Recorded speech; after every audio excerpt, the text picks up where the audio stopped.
Okay, grade 8. We are coming to the end of chapter 1. The end of chapter 1 ends with lesson 10. Compare real numbers. It is in your book on page 89. Compare real numbers.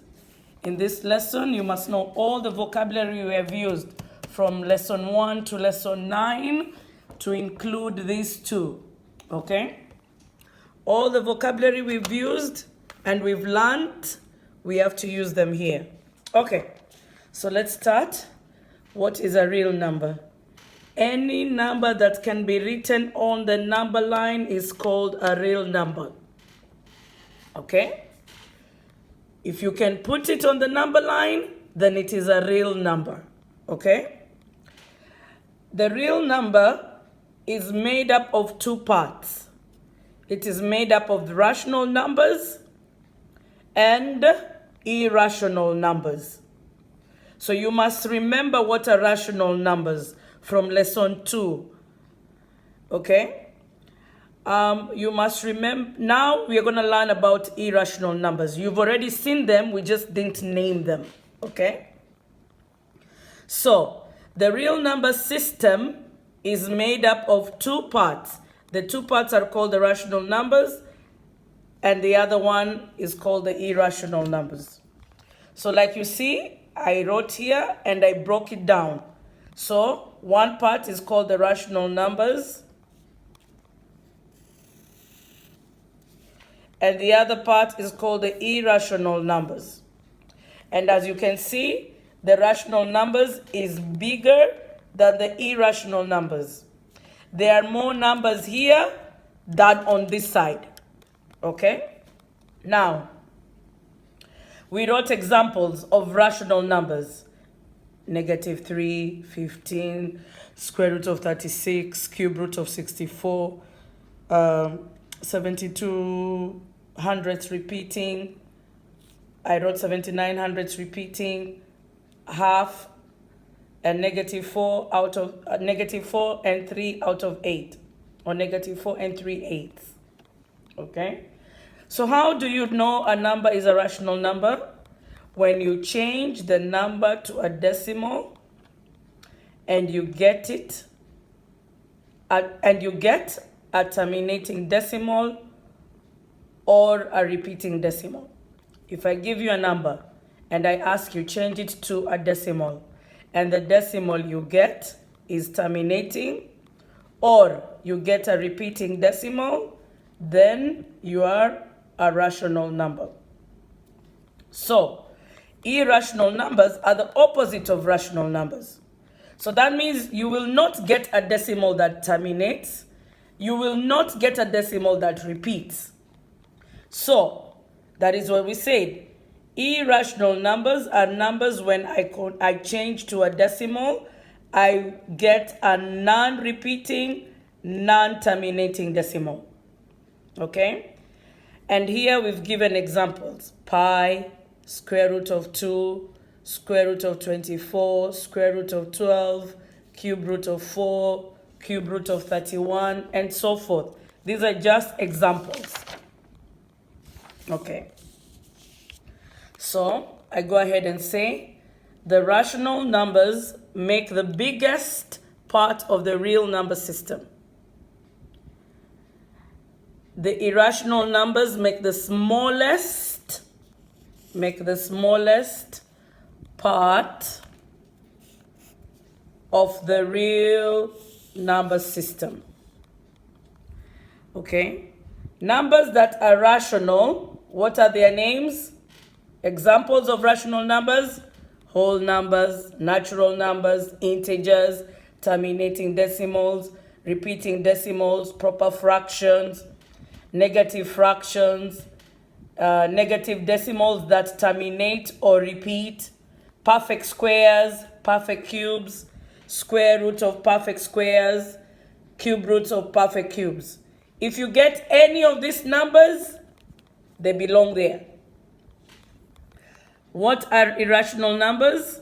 Non-repeating, non-terminating decimals, non-perfect squares, and non-perfect cubes. All non-perfect cubes are irrational. All non-perfect squares are irrational. All decimals that do not repeat or terminate are irrational. And a very important one, pi. And that's why I always tell you pi is not 3.14. Okay? Pi is not 3.14. 3.14 has just been rounded. So that is why pi belongs here. It is a non-repeating, non-terminating decimal. Okay, so let's do examples. We have a question over here. It says, name all sets of numbers to which each real number belongs to. Okay? So, they gave you this decimal. This decimal is read as 92/100ths. And because it is a terminating decimal, how do I know? There is no ellipses next to it. Because there is no ellipses next to it, I know it is a terminating decimal. And we said all terminating decimals are rational numbers. And because it is a rational number, it is also a real number. So I wrote here, it is a rational number because I can write it as a fraction. So I changed 92/100ths from decimal to a fraction.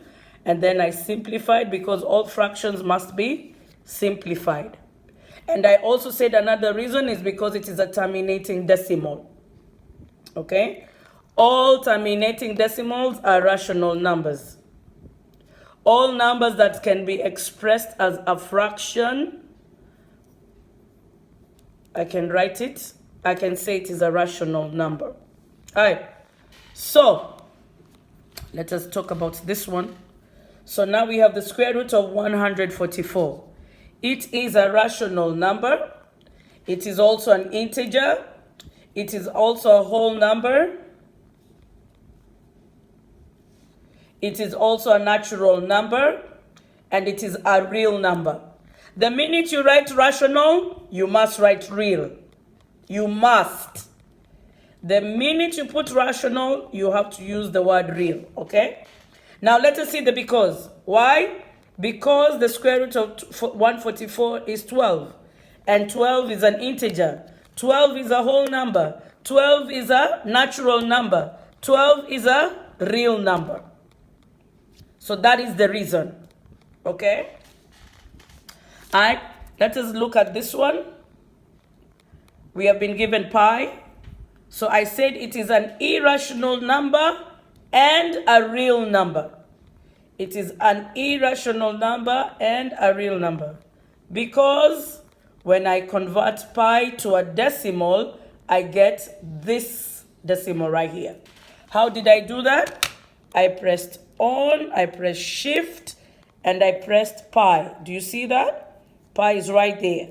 So I pressed this button, and then I pressed equal, and I pressed SD, and I got that. And as you can see, none of my digits is repeating, and this decimal continues. It just stops over here because your calculator stops. If you continue dividing, this decimal will not end. So that is why we said,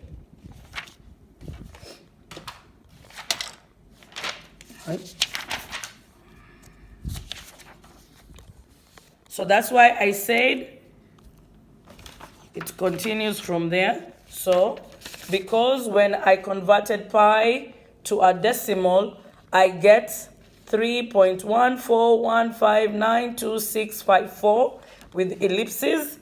And I said, and this decimal is non-repeating, non-terminating. Okay? So that's the reason why pi is an irrational number. And all irrational numbers are also real numbers. Okay? Now let's come to the second part of the lesson. On the second part of the lesson, it is asking us to compare real numbers. You're going to be given numbers and they're going to ask you to compare. And how are you going to compare? You're going to compare to see who is big, who is small. You're going to arrange them either in ascending order or descending order. You must know these words. Okay? So, before you start comparing, you must change all your numbers to decimals. You must change them all to decimals. Then you must read them carefully and correctly by using each place value correctly. Do not say a number is 1,000 when it is 100. Do not say a number is 1,000,000 when it is 100,000. You will make that mistake. Make sure you read the place value correctly. Okay? You're going to use inequalities to compare.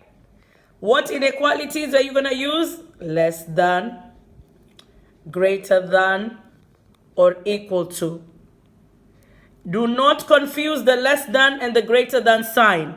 Don't say you wanted to say greater than when you really wanted to say less than. You have to be careful about this part. Okay? Now let us do this. So they say fill each circle with the inequalities, less than, greater than, or equal to, and make a true statement. So I have my two numbers. I have the cube root of 9.